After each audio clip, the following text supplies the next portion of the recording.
Welcome to this explainer. Look, we all know the usual cliched health warnings about cigarettes, right?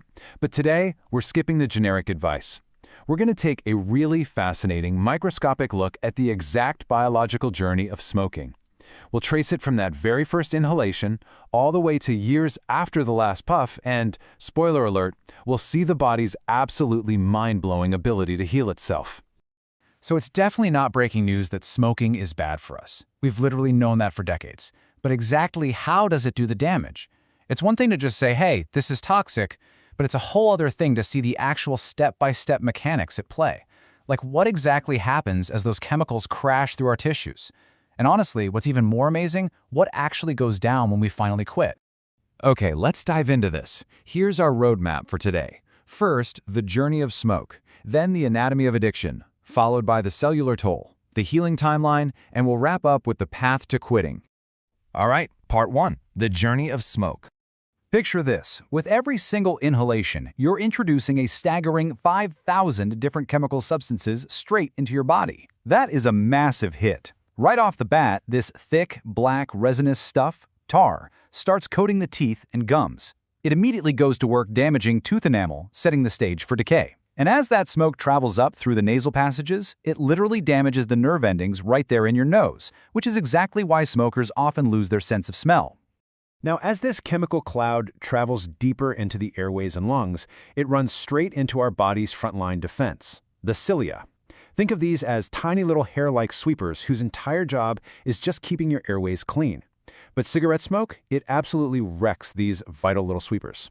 And once the cilia are damaged, the doors are wide open for infections, not to mention chronic, really heavy conditions like bronchitis and emphysema.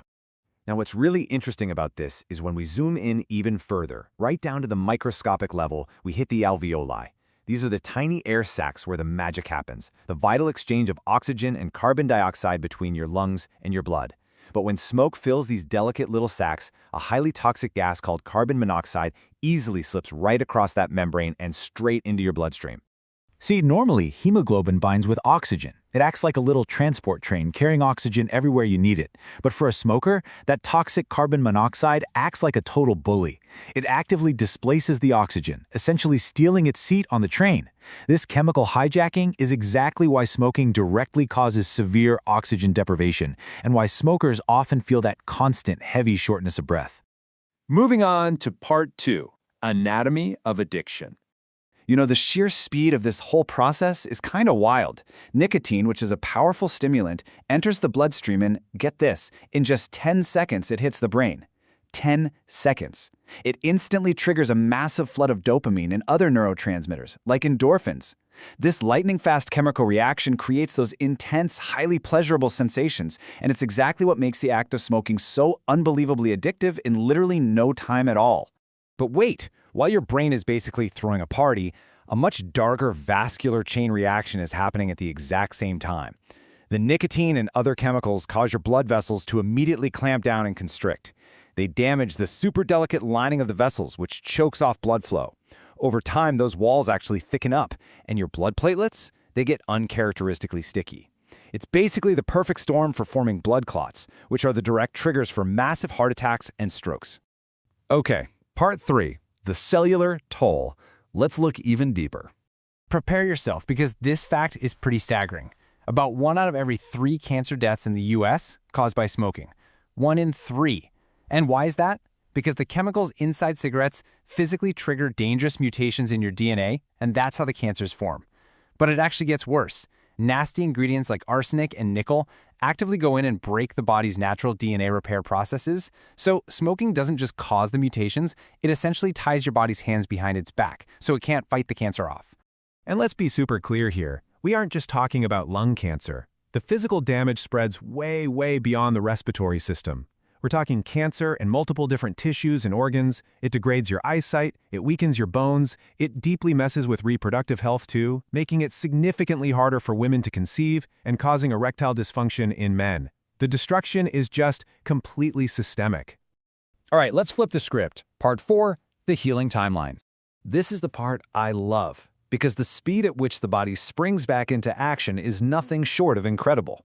Just 20 minutes, literally 20 minutes, after putting out that final cigarette, your heart rate and blood pressure already start dropping back to normal. Fast forward 12 hours, and those toxic carbon monoxide levels, they stabilize, which suddenly gives your blood its oxygen-carrying mojo back. After just one single day, your risk of a heart attack actually begins to drop. Give it 2 days, and those damaged nerve endings start waking up, meaning you can finally smell and taste your food properly again. And by the 1-month mark, your lungs are noticeably healthier, cutting way down on all that coughing and shortness of breath. And this brilliantly illustrates the long-term payout, which is absolutely massive. At 9 months, those little cilia we talked about, they're fully restored and sweeping away, totally boosting your defense against infections. By year 1, your added risk of heart disease is slashed right in half. Fast forward to 5 years, and the chance of those dangerous sticky clots forming drops off a cliff, taking your stroke risk down with it. Hit the 10-year mark, and your chance of developing fatal lung cancer is cut by 50%, mostly because your body finally got its DNA repair tools back online. And 15 years out, your risk of coronary heart disease is essentially identical to someone who has never touched a cigarette in their life. How amazing is that?